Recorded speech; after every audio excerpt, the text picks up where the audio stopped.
Magandang araw po sa inyo lahat. Welcome po sa Makapili TV.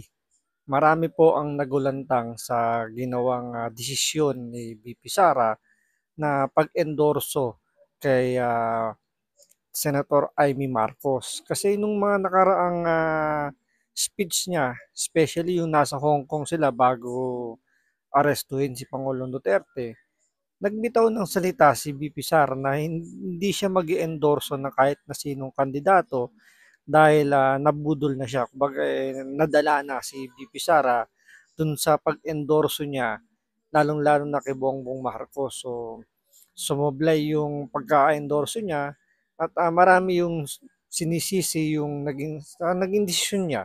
Kumbaga, naging parte siya doon sa nangyayaring kaguluhan sa bansa natin. Kaya nagsabi si VP Sara na hindi siya mag-endorso ng kahit na sinong politiko ngayong eleksyon. Pero yun nga, maraming nagulat sa naging balita ngayon dahil ini-endorso po ni VP Sara si Senator Amy Marcos. So, panoorin po natin itong balitan to kasi may kumakalat din na dahilan kung bakit napilitan mag-endorso raw si VP Sara dahil sa ginagawa daw ni Senator Amy Marcos. So ito, panoorin po natin itong balitang to. Pero syempre, bago ang lahat, kung hindi ka pa nakasubscribe sa Makapili TV, baka pwede naman pakipindot po muna yung subscribe button. At the same time, palike na rin ng video. Wala naman pong bayad dyan. Kaya pindot na. So ito, panoorin po natin itong balitang to. Nilinaw ni Senator Amy Marcos na ang pagsuporta ni Vice President Sara Duterte sa kanyang kandidatura ay hindi reward o kapalit ng isinagawang investigasyon kaugnay ng pag-aresto sa dating Pangulong Rodrigo Duterte. Ayon kay Marcos, matagal na silang magkaibigan at matagal na rin silang nag-uusap tungkol sa kampanya. Dagdag pa niya, ang konsepto ng pagsusuot ng itim ay mula mismo kay VP Sara bilang simbolo ng pagluluksa sa gutom, krimen at kawalan ng hustisya sa bansa. Para sa kanila, ang itim ay simbolo ng sama-samang damdamin ng taong bayan sa kasalukuyang kalagayan ng bansa. So, kayo, ano bang take nyo rito sa pag-endorso ni VP Sara? Ako, sa akin, personal na opinion ko dito, pwede naman nating hindi sundin yung pag-endorso ni VP Sara kay Senator Amy Marcos. Hindi naman niya sinabi na kailangan nating iboto si Senator Amy Marcos. Oo, sa ginawa niyang ito, sa pagsama niya sa ads ni Senator Amy Marcos, parang sinasabi na rin ni VP Sara na iboto si Amy Marcos. Pero syempre, hanggat walang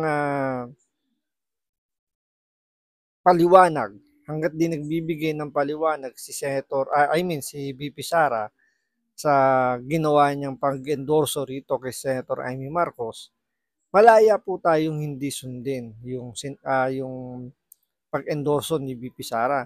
Kumbaga, isipin natin politiko si VP Sara at malamang parte ito ng kanyang political strategy. Ang pinakatandaan lang po natin dito, vote straight lang po tayo sa PDP laban, yung ine-endorso po ni Pangulong Duterte. Tandaan po ninyo, 8 boto lang po ang kailangan para ma-acquit po si Vice President Sara Duterte doon sa impeachment na gagawin ng Senado. Huwag po tayo masyadong magpakatiwala kay Chis Escudero dahil sa ginawa nga niyang hindi pagpirma doon sa contempt order kay Ambassador Lacalinao. Indikasyon na po yun na meron pong kinikilingan, sabi nga ng mga nakararami, na mukhang binigyan na ng signal si Chis Escudero o baka may nag-utos na sa kanya na wag i-contempt. Kasi kung panonoorin niyo yung hearing ni Senator Amy Marcos nung nakaraan, sinusubukang arborin ni Boying Remulla kay Senator Amy Marcos at kay Senator Bato de la Rosa yung ambassador na sa palagay nila paulit-ulit na nagsisinungaling kasi talagang madiin na talagang pinaninindigan niya. Nung time na yun, wala daw siyang kaalam-alam na kung dinala daw ba sa competent National Judicial Authority si Pangulong Duterte. So hindi niya alam. Kahit na maghapon siyang kasama on simula nung dumating si Pangulong Duterte galing Hong Kong, nasa tube pa lang daw ng NAIA, kasama na siya hanggang sa makarating sa The Hague dun sa ICC, kasama si Ambassador Lacanilaw, pero madiin pa rin niya sinasabi na hindi niya alam no, kung dinala ba sa competent National Judicial Authority si Pangulong Duterte kaya pinakontempt. Ngayon, yun nga, ina-arbor ni Secretary Boying Remulla si Lacanilaw pero nanindigan pa rin yung dalawang senador na i-contempt. Yun nga lang, hindi pinirmahan ni Chis Escudero. So, doon pa lang, kabahan na po tayo na pautot lang ni Chis Escudero yung pag-delay dun sa impeachment.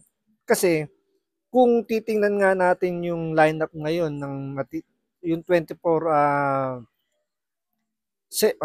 na senador, malamang sa malamang makukuha ni Vice President Sara Duterte yung yung walong no para ma-impeach siya. So yun yung nakikita siguro ni Chis Escudero kaya dinidelay niya yung impeachment trial.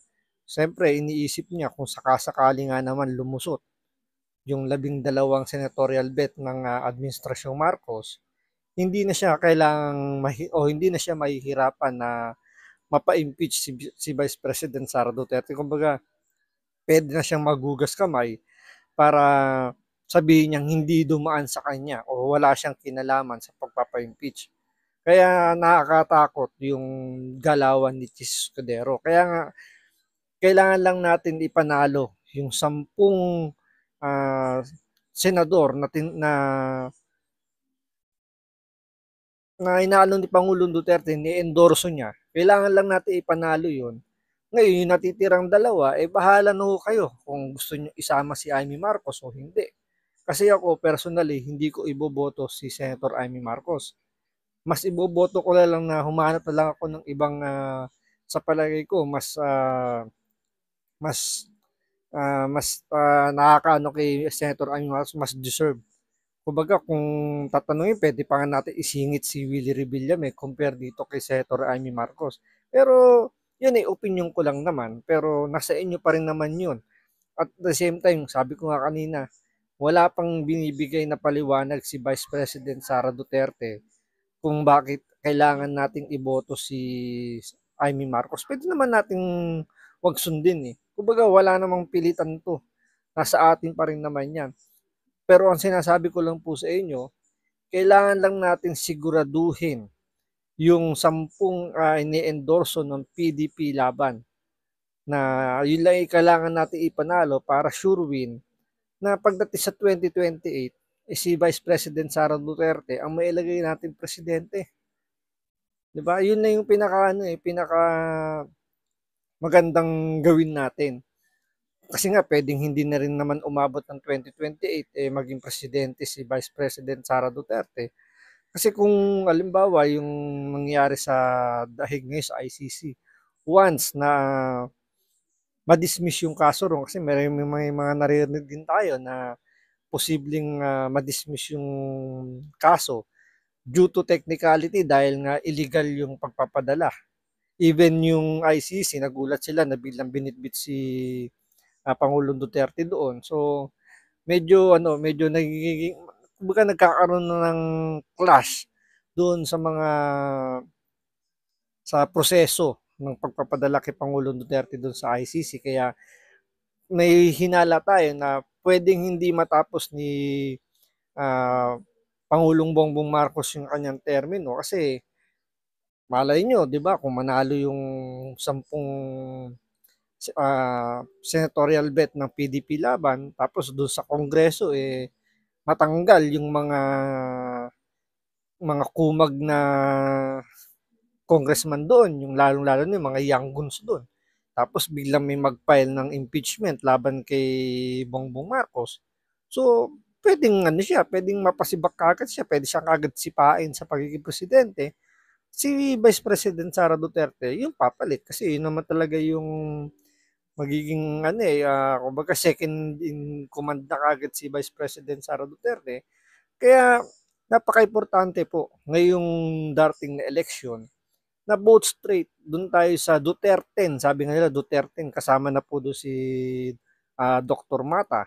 Ngayon, bahala na ho kayo kasi ako meron na akong personal na dalawang ilalagay. Pwedeng isama natin si Camille Villar kasi alam naman natin na mga Villar talagang solid yan. Saka talagang hindi yan yung kumakabig pa kabila. Diba? Kaya nga biglang umalis si Camille Villar sa lineup ni Bongbong Marcos kasi hindi nila nagustuhan yung ginawa kay Pangulong Duterte. Kaya vote straight po tayo sa Duterte, tas bahala na ho kayo kung sino yung gusto nyo idagdag dun sa naiiwang dalawa. So, hanggang dito lang po muna. Maraming salamat sa panonood. Ingat po kayo lagi. God bless.